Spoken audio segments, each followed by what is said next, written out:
これはまあ AI と会話する時の特権だよなと思いました。聞いてみたんですけど、結局英語だらけでなんかよくわからないので、必殺。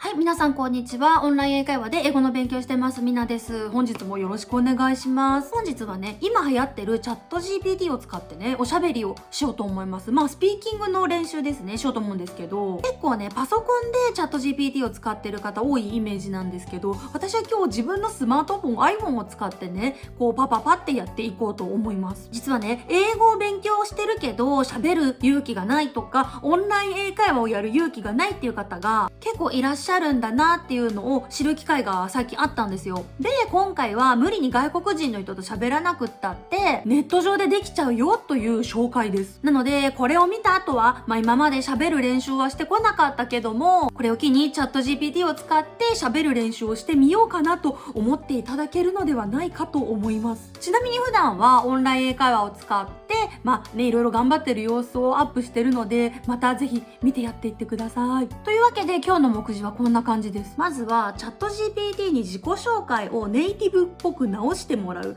これなんですけど、オンライン英会話でよくやる自分の自己紹介がずっとこれでいいのかなと曖昧な状態だったんですよ。だからね、このチャット GPT に自己紹介をして、自分の教科書チックな正しい文なのか分かってなかった自己紹介を直してもらう作戦です。で、その2がチャット GPT と会話をする。これなんですけど、自分がしたね、自己紹介から会話を広げていこうと思います。チャット GPT に質問してもらって私が答えるという会話の練習をしました。で、3ですね。これ、英語ガチ勢の人からしたら逃げの一種と思われてもおかしくないくらい、楽ちんなやり方です。誰でも簡単に自分の自己紹介をいい感じにできちゃうんですよ。ネイティブならこういう風に言うんだっていうのが知れちゃいます。こういった主に3つをお話ししていこうと思います。一応ね、チャプターを概要欄に貼っているので、あれならジャンプしてみてくださいね。というわけで早速その1です。どうぞ。早速ですが、チャット GPT に自己紹介してみますね。ここを押すとね、喋れますので、普段はね、ちゃんと考えながら喋るんですが、今日はカンペを読みます。First of all, I'm gonna try. はい、いきます。でね、会話感を出すためにiPhone のね、読み上げ機能ありますよね。これを使って喋ってもらいます。読み上げ機能のやり方、めっちゃ昔にねやったやり方で覚えてないので、皆さん使ってる機種スペース読み上げスペースやり方とかで調べてみてくださいね。 Sure. Go ahead and introduce yourself, and I'll let you know if there are any corrections to be made. というわけで、続いてね、自己紹介を行っていきますよ。言いたいのはこういう文章です。ちなみに英語でよく言ってるやつがこんな感じです。会話の時はもっとめちゃめちゃな感じです。はい、じゃあ自己紹介ですね。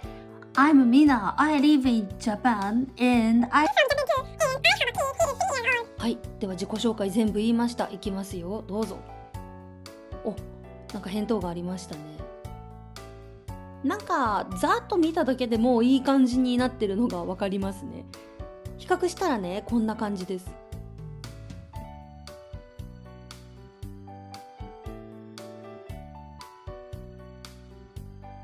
ここでもう一丁ね、もうちょっとネイティブっぽくしてくださいって言ってみますね。はい、というわけでいきますよ。比較したらね、こんな感じです。まずね、これ普通に直してもらったやつです。で、次がネイティブっぽくしてもらったやつなんですけど、ここでこう言い換えるんだとか、いやこの単語知らないなってのがたくさん出てきました。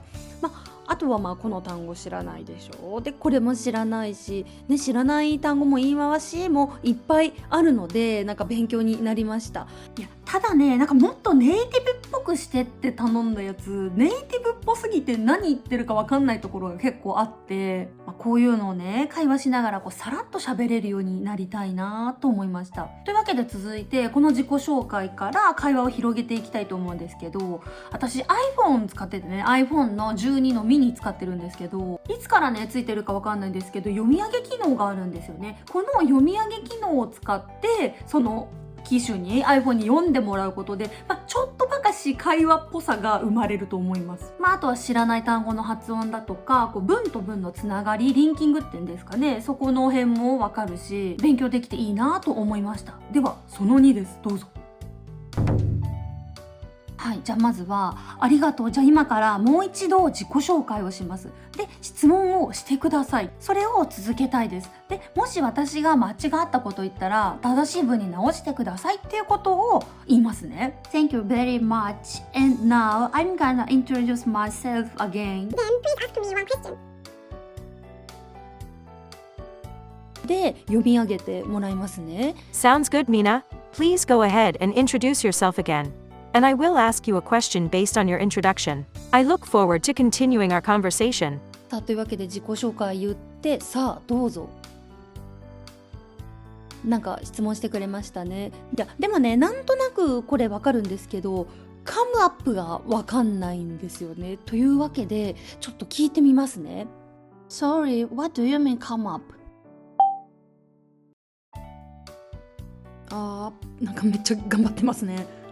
聞いてみたんですけど、結局英語だらけでなんかよくわからないので、必殺Could you say that againですね。単語の意味聞くじゃないですか。せっかく教えてもらってもわからないことがほとんどなので、なんで知らない単語は日本語で知りたい派です。で、なんとか質問に答えましたね。一部ちょっと答え忘れてますが、そしたらね、なんといい感じに直してくれるし、次の質問もしてくれました。こういう感じで音声入力と読み上げの機能を使うとね、会話もどきなことができちゃうんですよね。ちなみに同じ自己紹介をしても違う答えが返ってくることがほとんどだったんですよ。これみたいにめっちゃシンプルな質問されたこともありました。で、これについての会話の一部なんですけど、好きなアニメ何か聞かれたんで答えました。ラブライブってアニメが好きです。たくさんの可愛い女子高生が出て、するとラブライブの好きな歌はってね、こんなことをオタク以外の友人で誰もね聞いてくれたことがないので嬉しいです。で、言語的な意味じゃなくてめっちゃ難しい質問きたって感じです。だって素晴らしい歌がたくさんあるけど、今はしたらなんでその歌が好きなのってね、めっちゃ聞いてくんじゃんって感じですよね。でね、彼女たちからの感謝の気持ちを感じるんで、いい感じのことを言ってそうなね雰囲気の返事くれたんですけど、このリレイトとコンベヤードみたいなのがよく分かんなかったので、ここでも必殺Could you say that again in Japaneseですね。で、なるほどねっていう感じでした。っていうか会話に夢中で気づかなかったんですけど、間違ってる文章を直してくれてませんよね。ね、お願いの仕方なんかミスったかなってのが、会話の一連の流れでした。ちなみに自分のターン3分くらい使って入力してるんですよね。リアルな会話ならありえないですよね。あとはね、会話と思ってアニメ好きって聞いたら、なんかちょっとねノリ悪い感じで回答が来たので、あなたが人間の私の友達だったとして答えてって聞いたら、ねえすげえって感じですよね。ハガレンね、進撃の巨人ナルトってワードが出てきてね、なんか外国人の人これら好きなイメージがあります。個人的にいいなと思う点の一つで、回答するときにねじっくり考えながら喋ることができたり、時にはね調べながらできるのがいいなと思いましたね。実際会話してるとあわあわしちゃうからね、これはAI と会話する時の特権だよなと思いました。だからね無理に人と喋ろうとしなくたってこうやって AI と会話ができちゃうんだよなっていうことです。まだ今後こんなん聞かれるかもしれないなみたいな予習にもなりましたしね。で、次はですね、一番楽なやり方。今のはね一応ちゃんと会話してましたよね。次のはねもう会話しないんですよ。日本語でカタカタ打つのがメインです。それではどうぞ。はい、というわけで一番楽なやり方、なんかね最強だよなって思っちゃったやり方があって、ある意味ノンストレスなだから英語ガチ勢の人にはちょっとどうかなと思うんですけど、使い方はね人それぞれだと思うので一応紹介しますね。まずは自己紹介を打つんですよ、日本語で。言ってもいいですけどね。で、その後にこれをネイティブっぽく翻訳してくださいって一緒に打つんです。日本語で。でそしたら教えてくれるんですよね。こう英語でブワーっと、せめてねここで、これをね言ってみるくらいはしてもいいかもですね。じゃあここでももっとネイティブっぽく答えてくださいって言いますね。で、これをコピペしてね、でその後に自己紹介文に関しての質問を5個してください。そしてそれに対して考えられる回答も教えてください。質問も回答も英語でお願いしますって打つんです、日本語で。するとねめっちゃすごいんです。この自己紹介文から広がるであろう会話を予想してね教えてくれるんですよね。これ読んでみて思ったのが、回答が結構自分っぽいんですよね。ちゃんとね、もしなんかこう気に食わないところがあればでアレンジして使えますしね、ここでも私知らない単語とか出てきたらね知れるいい機会になりますよね。で自分の自己紹介から登場した単語だからね、絶対知ってて損ないですよね。ちなみにちょっとずるいですけど、上記を日本語で教えてくださいって言っちゃいます。私ね、自分のリーディングに自信がないので、こうやってね答え合わせですといった感じで、無理に外国人と喋らなくったって会話の練習ができちゃいます。いやー、すごくないですか？なんていうか、このチャット GPT、AI がすごすぎて怖いんですよね。なんか前にも言いましたけど、人間の仕事を奪われる恐怖というかでね、あとはこれを何度も読み取り機能で聞いてリスニングの練習したりだとか、言ってみる練習もできますし、使ってね繰り返し練習をするんですよね。あとはね、これらを印刷して、トイレにねこう持って行ってトイレに引きこもる時にその紙を読むといいなと思いました。ついねどうしてもこうトイレにこもる時に携帯持って行ってずっとツイッター見てたりするんですよね。なんかそれだったらね、なんかこの紙印刷してブツブツ唱えた方がいいんじゃないかなみたいな。